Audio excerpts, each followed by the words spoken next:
Hello everyone, we are from Group 8 and we are going to present about education system in Australia. But first, my name is Brando Tulung and here are the three other members. My name is Gabri Natalia Sivanka. My name is Aigifa Berusi Tepu. Nadia Pasanda. And for the background and history will be explained by Gabrina. Background and history. Education is universally recognized as the cornerstone of social progress, individual empowerment, and economic development.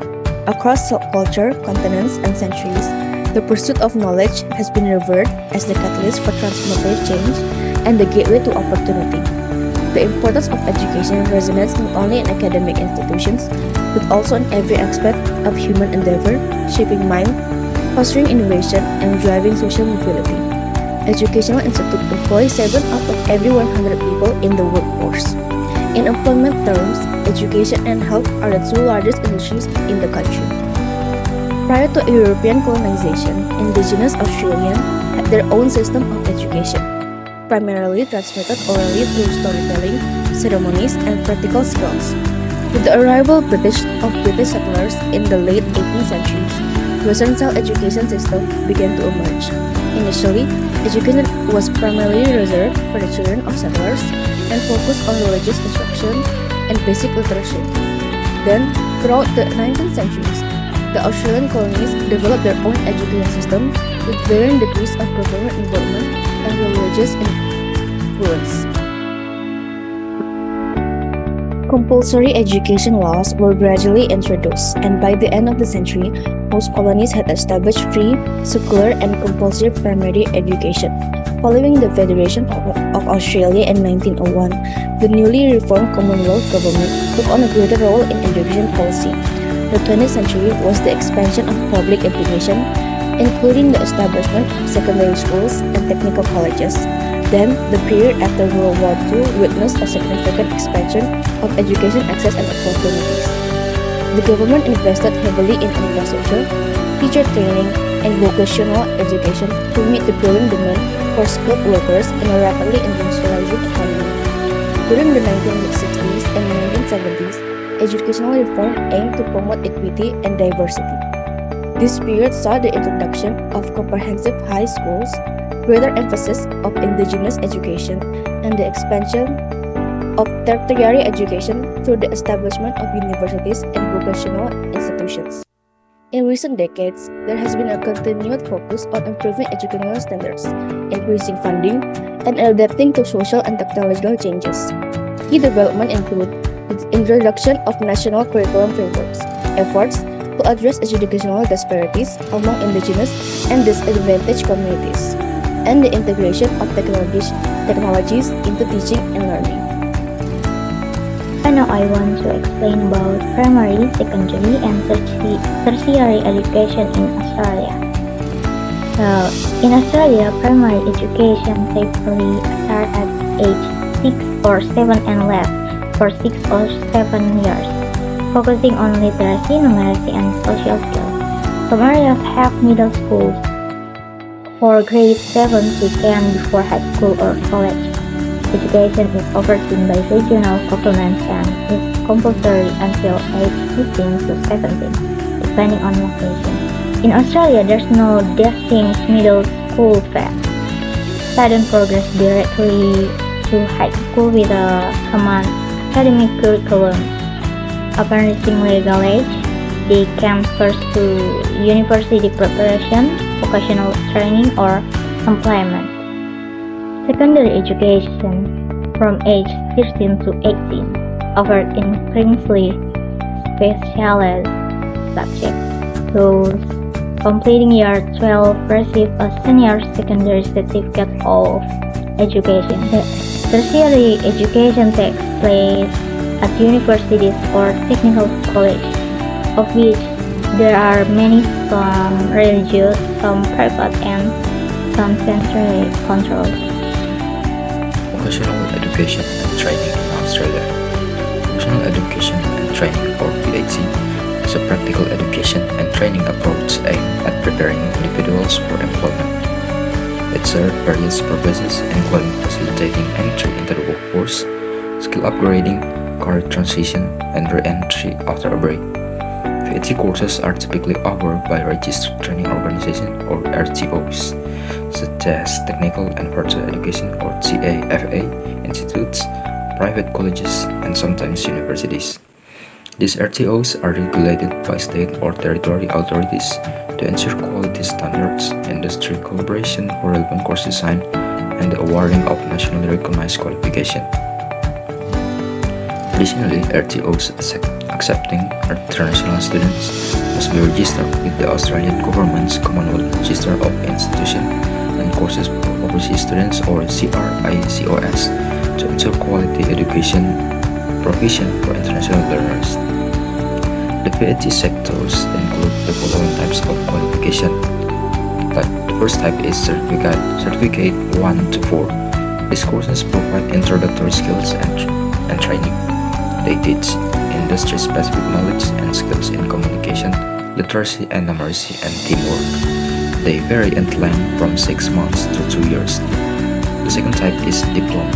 Diplomas prepare students for industry, enterprise, and paraprofessional careers. Diplomas typically require 1 to 2 years of full-time study. The third type is Advanced Diploma. An advanced diploma provides a high level of practical skills for advanced skilled or paraprofessional work in areas such as accounting, building design, and engineering. Students can complete some advanced diploma courses at university level. Advanced diplomas vary in length from 1.5 to 2 years of full-time study. The fourth type is Vocational Graduate Certificate or Diploma. The Vocational Graduate Certificate and Diploma are the equivalent of the Higher Education Graduate Certificate and Diploma. They provide high-level employment-related skills and knowledge. The Graduate Certificate usually requires 6 months to a year of full-time study, and the Graduate Diploma usually requires 1 to 2 years of full-time study. And the last type is English language courses. VET providers may also offer English language courses, which range in length from around 4 to 48 weeks.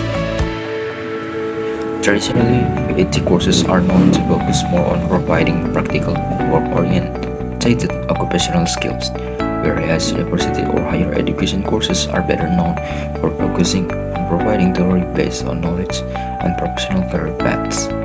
There are many exceptions to this rule. However, because VET covers such a wide range of different courses and qualifications, it is essential for students to verify pathway options and credit arrangements with respective institutions.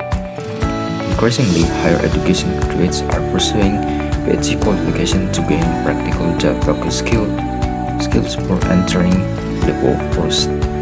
VET course fees vary widely, ranging from $4,000 to $22,000 per year, with higher level courses possibly having higher fees. These figures are sourced from the Australian government study in Australia website in 2018, but the actual costs depend on the course, institution, and location. Indigenous education in Australia aims to address the unique challenges faced by Aboriginal and Torres Strait Islander students through policies, programs, and strategies.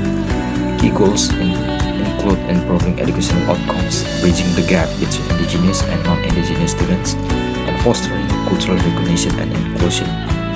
This involves tackling barriers like geographic isolation, discrimination, and lack of cultural recognition, while promoting culturally responsive learning environments and child learning plans. However, historical colonial legacies such as the myth of terra nullius and discriminatory policies continue to impact Indigenous education disparities. Despite efforts to prioritize Indigenous knowledge in the curriculum and improve outcomes, progress has been limited. The Australian government is committed to enhancing Indigenous education through increased funding and partnership with states and territories to ensure mainstream schools contribute to better results for all students. Indigenous education in Australia must be acknowledged within a much wider and indeed global context. In so doing, in the point to take account of its relevant historical, social, and political parameters. about international education in Australia has evolved from a focus on aid to more trade-oriented approach, with a significant impact on the country's education systems and national prosperity. This shift has been driven by the need for higher education institutions to generate income, leading to the development of a framework for international education that is now being considered as a model for future trends in Europe. The Australian government has also played a key role in these evolutions, with a policy framework that emphasizes the internationalization of education and training. In 2008, Australia's education ministers and deputy prime ministers Julia Gillard highlighted the significant contributions of international education to Australia's education systems, national prosperity, and cross-cultural understanding. She emphasized that beyond economic benefits, international education fosters diplomacy, cross-cultural understanding, and produces global citizens capable of contributing to global understanding, economic growth, and cultural development. Gerald also noted the benefit Australian students gain from overseas experiences, underscoring the broad impact and the importance of international education in Australia.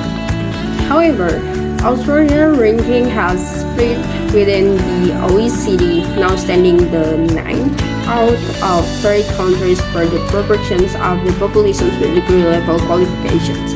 Other OECD nations have set ambitious targets of up to 50% of degree attainment, highlighting Australia's advantage. So we are moved to challenges and reforms in the Australian education system. The Australian education system has undergone significant reforms in response to global and domestic pressures. These include a shift towards neoliberal principles such as individualism and competitions, which have influenced school leadership practices. Economic rationalism and the desire for a vocationally oriented curriculum have also driven changes, leading to a reduction in state expenditure and a focus on higher standards. Marketization and privatization have been promoted as a means of improving school performance, but have also exacerbated inequality. The creation of the Australian Curriculum Assessment and Reporting Authority, as known as ACRR, has introduced a stronger reference framework, raising tensions around teacher-based assessment. These reforms have presented challenges, particularly in terms of maintaining teacher confidence and addressing inequality.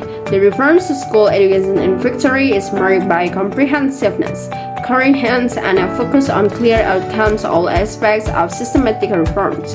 Victoria moved beyond systematic to structural reform. Changes to educational practice, school culture, and power relations resulted from a range of measures, including budget cuts, which reduced the teaching force and the bureaucracy administering, from legislations which changed appointment conditions, from regulations which show the power of parents and principals boosted relative to that of teachers, and from government decisions which show a consolidation of the stock of school sites and funds realized return for refurbishment. The scope and pace of the reform set it far from other efforts.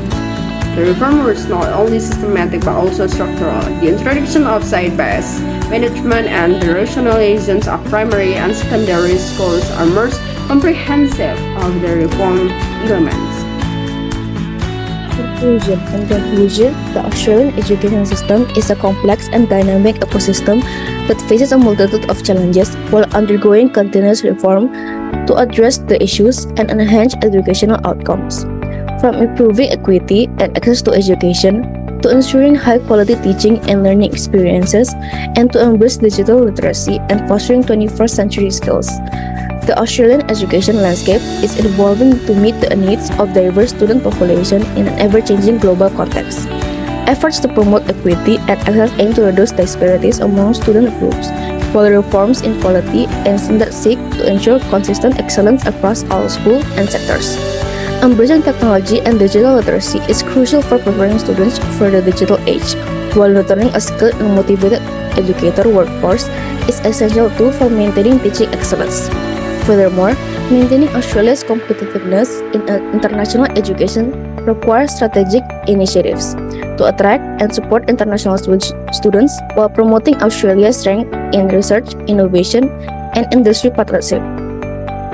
At the heart of this reform is a commitment to prepare students for success in the 21st century by equipping them with the knowledge, skill, and competencies needed to thrive in rapidly changing world.